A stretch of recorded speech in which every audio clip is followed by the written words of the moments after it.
हफ्ते दिवाली से पहले महंगाई भत्ते का तोहफा दिया गया। वहीं अब 8वें वेतन आयोग के तहत सैलरी बढ़ोतरी का बेसब्री के साथ इंतजार किया जा रहा है। केंद्र सरकार ने बीते बुधवार को कैबिनेट की बैठक में केंद्रीय कर्मचारी और पेंशनर्स के लिए महंगाई भत्ते और महंगाई राहत में 3% की बढ़ोतरी की घोषणा की। इस बढ़ोतरी के बाद DADR अब 58% हो गया है। केंद्र सरकार साल में 2 बार DADR में बढ़ोतरी करती है। पहली बढ़ोतरी 1 जनवरी से और दूसरी 1 जुलाई से लागू होती है। क्योंकि DADR अक्टूबर में बढ़ा है, इसीलिए कर्मचारी और पेंशनर्स को जुलाई, अगस्त और सितंबर का बकाया राशि भी दिया जाएगा। अब सवाल उठता है कि 8वां वेतन आयोग लागू कब होगा। केंद्र सरकार ने जनवरी 2025 में 8वें केंद्रीय वेतन आयोग को मंजूरी दी थी।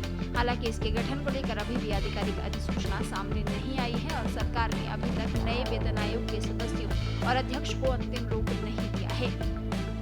इसके साथ ही अभी तक नए वेतन आयोग की समय सीमा को लेकर भी कोई आधिकारिक पुष्टि नहीं हुई है। हालांकि केंद्र सरकार ने हाल ही में कहा है कि वो 8वें वेतन आयोग पर राज्य सरकारों के साथ सक्रिय रूप से परामर्श कर रही है। केंद्र ने कहा है कि पैनल के गठन के संबंध में जल्द ही घोषणा की जा सकती है। तो ये भी सवाल उठता है कि 8वें वेतन आयोग के तहत सैलरी कितनी बढ़ेगी। आपको बता दें, नए वेतन आयोग के तहत वेतन वृद्धि को निर्धारित करने के लिए फिटमेंट फैक्टर के आधार पर इसकी गणना की जाती है।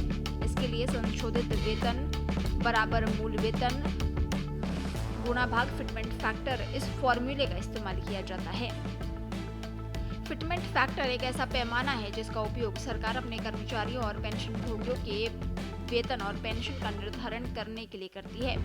ऐसे में ये समझना बहुत जरूरी हो जाता है कि किस फिटमेंट फैक्टर के साथ केंद्रीय कर्मचारियों की सैलरी और पेंशनर्स का पेंशन में बढ़कर कितने रुपए की संभावना है।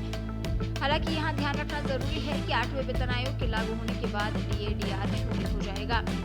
सबसे पहले बात करते हैं 1.8 फिटमेंट फैक्टर की। अगर ये फिटमेंट होता है तो कर्मचारियों के लिए नया न्यूनतम मूल वेतन 32,400 रुपए होगा और पेंशनर्स के लिए नई न्यूनतम मूल पेंशन 16,200 रुपए होगी।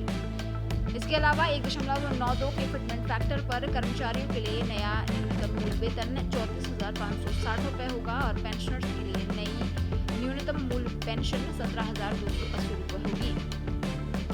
2 के फिटमेंट फैक्टर पर कर्मचारियों के लिए नया न्यूनतम मूल वेतन 36,000 रुपए और पेंशनर्स के लिए नई न्यूनतम मूल पेंशन 18,000 रुपए होगी।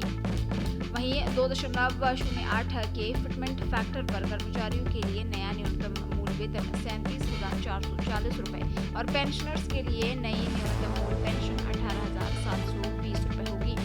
2.57 के फिटमेंट फैक्टर पर कर्मचारियों के लिए नया न्यूनतम मूल वेतन 46,260 रुपए और पेंशनर्स के लिए नई न्यूनतम मूल पेंशन 23,130 रुपए होगी। ठीक इसी तरह 2.86 के फिटमेंट फैक्टर पर कर्मचारियों के लिए नया न्यूनतम मूल वेतन 51,480 रुपए और पेंशनर्स के लिए नई न्यूनतम मूल पेंशन 25,740 रुपए होगी। देश दुनिया की ताजा खबरें और वीडियोस के लिए अभी डाउनलोड करें पत्रिका ऐप।